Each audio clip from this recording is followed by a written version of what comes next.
Five Nights at Freddy's. The Fourth Closet. Chapter 1. Charlie! John clambered through the rubble toward the place where she'd been, choking in the dust of the explosion. The ruins shifted beneath his feet as he stumbled over a block of concrete and caught himself just before falling, scraping his hands raw as he grabbed frantically at the broken surface. He reached it, the place where she'd been. He could feel her presence beneath him. He took hold of an immense block of concrete and hefted it with all his strength. He managed to tilt it from the pile and overturn it, where it fell with a thud, rattling the ground he stood on. Over his head, a steel beam creaked, wavering precariously. "Charlie!" John cried her name again as he shoved another block of concrete away.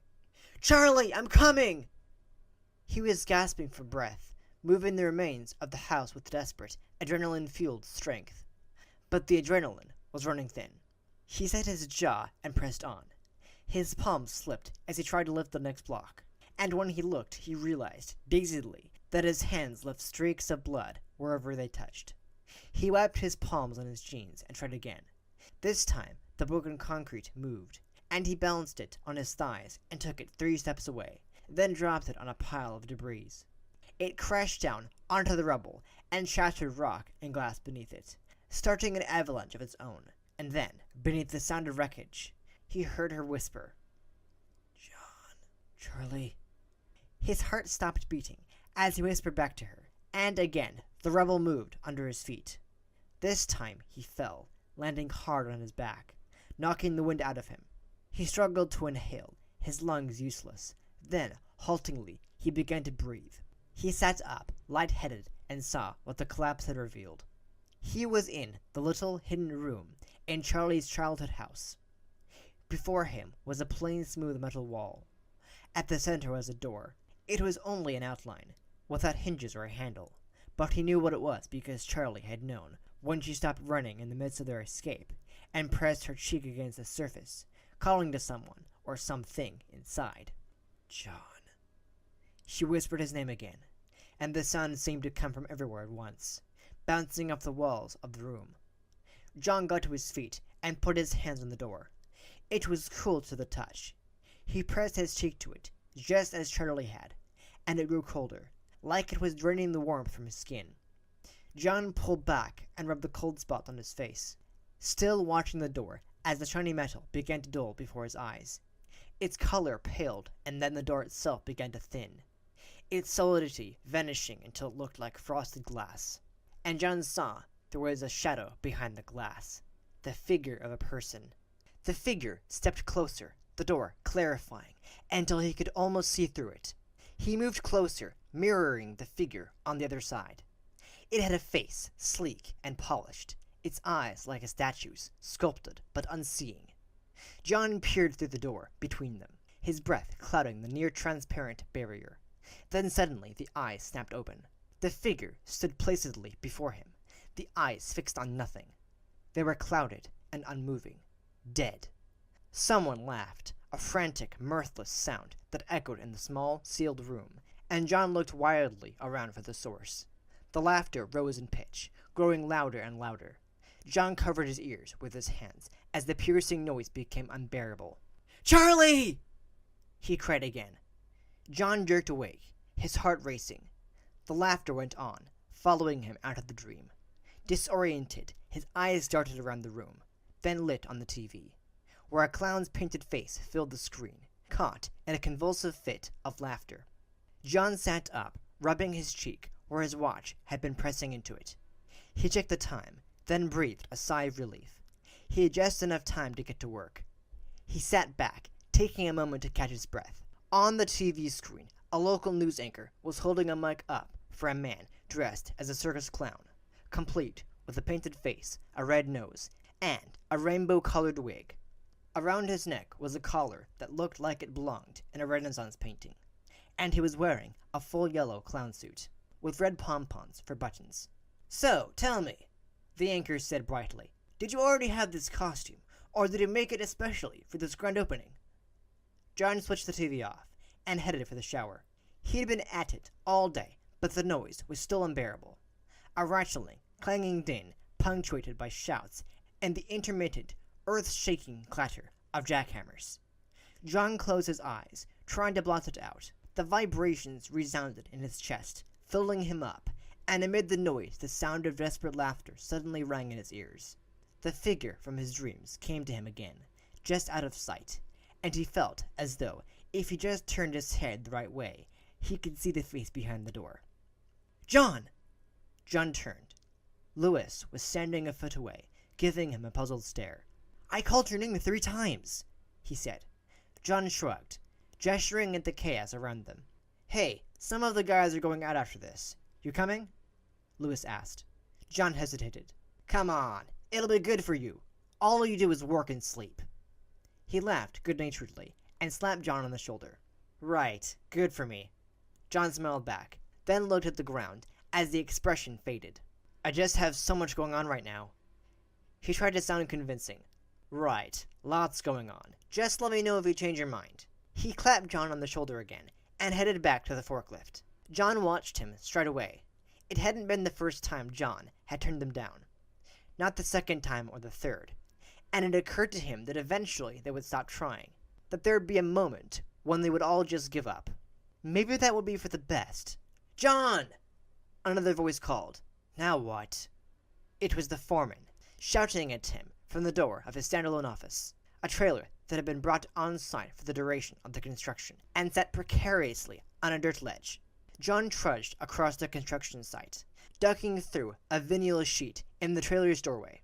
Moments later, he was standing across a folding table from the foreman, the plastic wood textured paneling barely holding to the walls surrounding him. "I've got a couple guys out there telling me you're distracted." "I'm just focused on my job, that's all," John said, forcing a smile and trying to prevent his frustration from leaking out. Oliver smiled, unconvincingly. "Focused," Oliver mimicked. John dropped the smile, startled. Oliver sighed. "Look, I gave you a chance because your cousin said you're a hard worker. I overlooked the fact that you walked off your last job and never came back. You know I took a risk on you." John swallowed. "Yes, sir, I know." "Stop with the sir. Just listen to me. Look, I do what I'm told. I don't understand the problem. Your reactions are slow. You look like you're daydreaming out there. You're not a team player." "What?" "This is an active construction zone. If you're in La La Land, or you're not thinking about the safety of the other men out there, someone's going to get hurt or killed. I'm not saying you have to share secrets and braid one another's hair. I'm saying you have to be on the team. You have to trust that you're not going to let them down when it counts." John gave an understanding nod. "This is a good job, John. I think these are good guys out there, too. Work isn't easy to come by these days. And I need you to get your head in the game. Because next time I see it in the clouds, well, just don't put me in that position. Understand?" "Yeah, I understand," John said numbly. He didn't move, standing on the shag-brown carpet that came with the portable office, as though waiting to be dismissed from detention. "Okay, get out." John went. The dressing down had taken up the last few minutes of his workday. He helped Sergei put away some of the equipment, then headed to his car with a muttered goodbye. "Hey!" Sergei called after him. John stopped. "Last call!" John broke off, spotting Oliver out of the corner of his eye. "Maybe next time," he said. Sergei pressed. "Come on. It's my excuse to avoid that new kid's place. My daughter's been begging me to go there all week. Lucy's taking her, but robots creep me out." John paused, and the world grew silent around him. "What place?" John said. "So, you coming?" Sergei asked again. John took a few steps backward, as if he'd come too close to a ledge.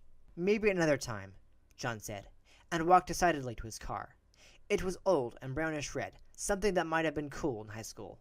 Now, it was just a reminder that he was still a kid who had moved on. A mark of stasis that had become a mark of shame within the space of a year. He sat heavily, a plume of dust shooting out the sides of the car seat as he dropped onto it. His hands were shaking. "Get a grip."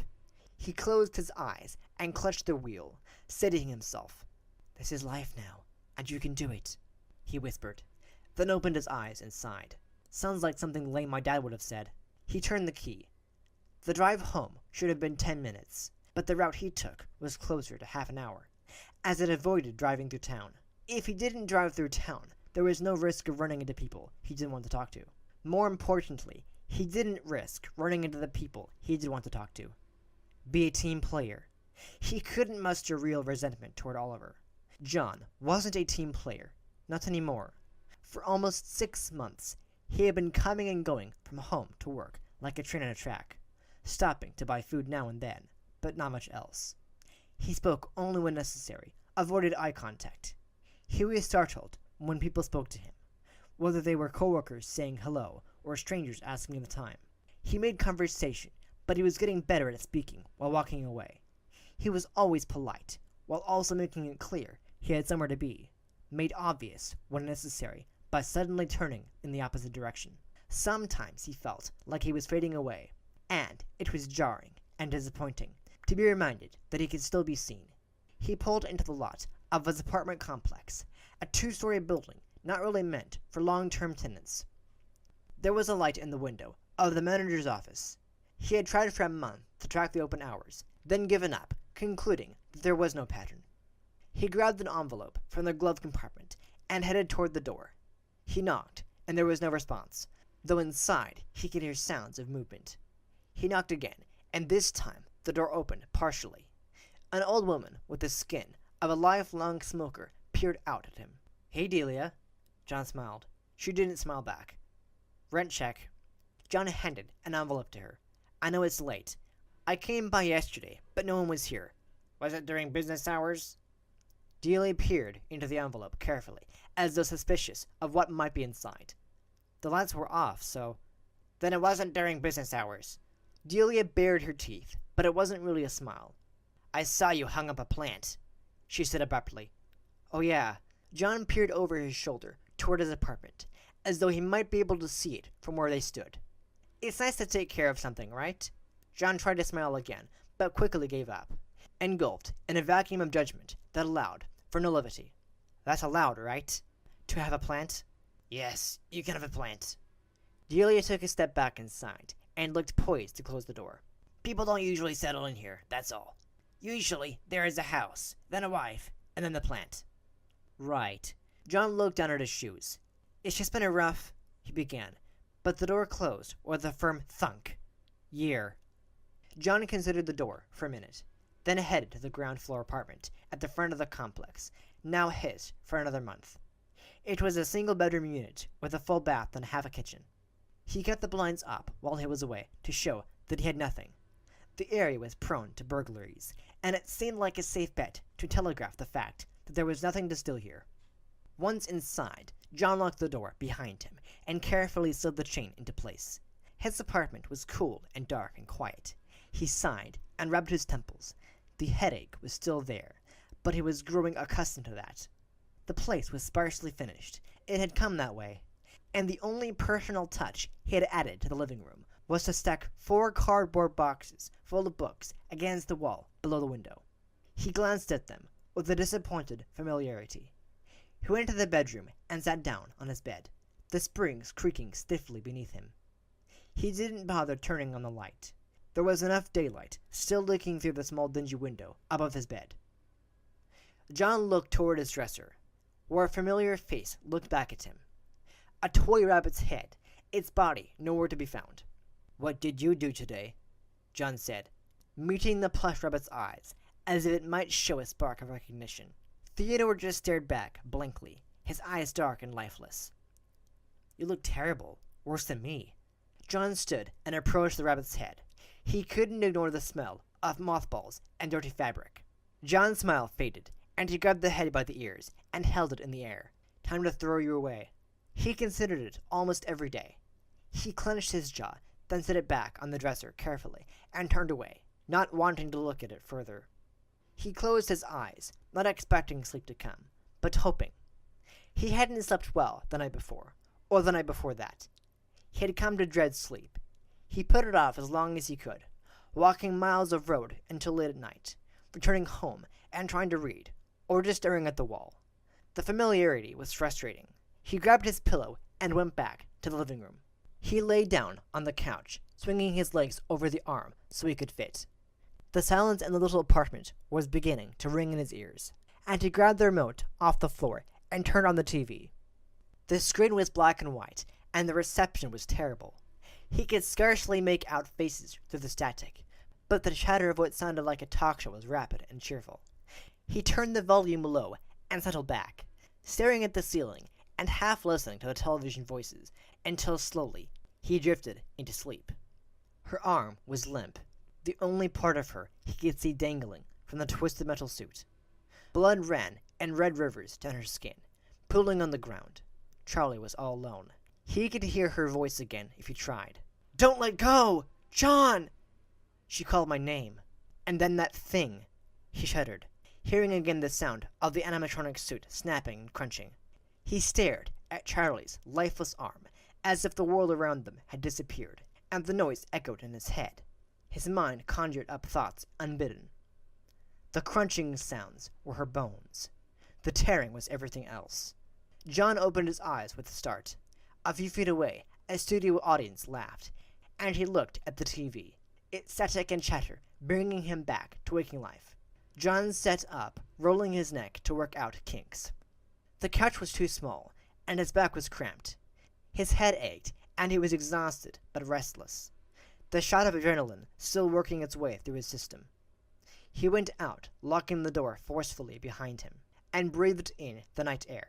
He started down the road, heading toward town and whatever might still be open. The lights on the road were far apart, and there was no sidewalk, just a shallow dirt shoulder.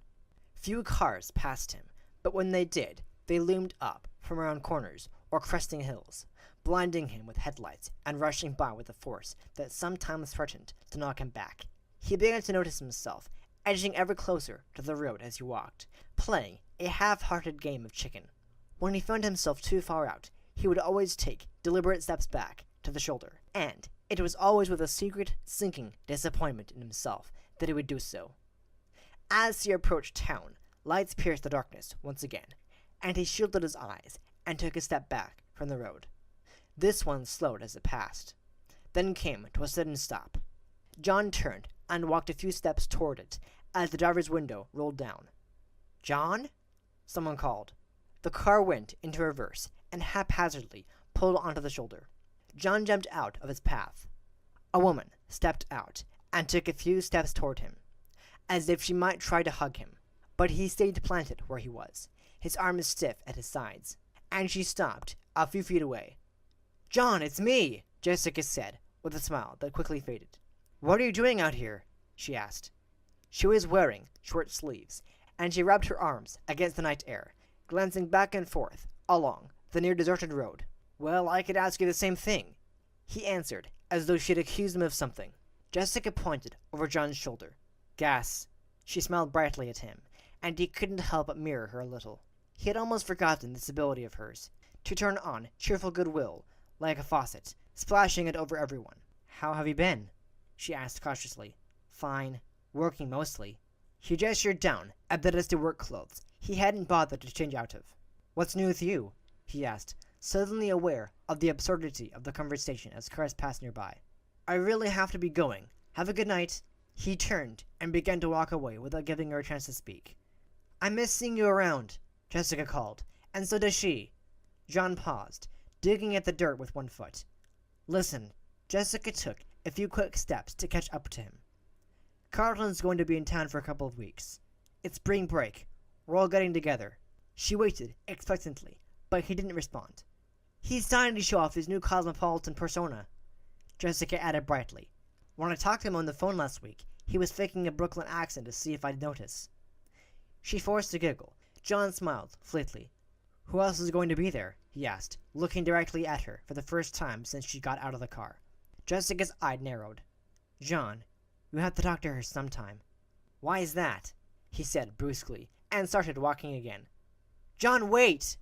Behind him, John heard her break into a run. She caught up quickly, slowing the jog beside him, matching his pace. "I can do this all day," she warned. But John didn't answer.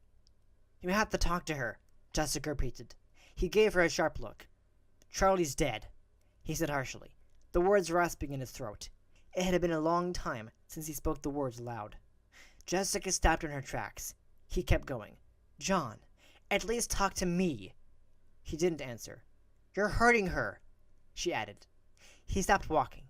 "Don't you understand what you're doing to her? After what she went through? It's insane, John. I don't know what that night did to you, but I know what it did to Charlie. And you know what? I don't think anything hurt as badly as having you refuse to speak to her. To say she's dead. I saw her die." John stared out into the city lights. "No, you didn't," Jessica said, then hesitated. "Look, I'm worried about you. I'm just lost." John turned to her. "And after what I've been through, after what we've been through, that's not an unreasonable reaction." He waited a moment for her to respond, then looked away. "I get it. I really do. I thought she was dead too." John opened his mouth to speak, but she pressed on. "I thought she was dead until she turned up, alive." Jessica pulled at John's shoulder until he met her eyes again. "I have seen her," Jessica said, her voice breaking. "I've talked to her. It is her. And this," she let go of his shoulder and waved her hand over him, as though casting a spell. "This thing that you're doing, that's what's killing her." "It's not her," John whispered. "Okay," Jessica snapped, and turned on her heel. She walked back to the car, and after a few moments, pulled back out onto the road, then made a screeching U-turn. John stayed where he was. Jessica roared past him, then stopped abruptly, her brakes squealing, then backed up to where he stood. "We're meeting at Clay's house on Saturday," she said, tiredly. "Please." He looked at her. She wasn't crying, but her eyes were shiny, her face red. He nodded. "Maybe." "Good enough for me. I'll see you there," Jessica said. Then she drove off without another word, the engine roaring in the quiet of the night. "I said maybe," John muttered into the darkness. And that is the end of Chapter 1. Thank you for listening to this chapter of Five Nights at Freddy's, The Fourth Closet. I really hope you enjoyed listening to it. If you did enjoy it, don't forget to hit that like button. And if you're new to this channel, subscribe and click that bell icon so you'll be notified whenever I upload a new video, and to know when the next chapter of this novel will be going up. And I'll be back next week with the next chapter. Alright? See ya.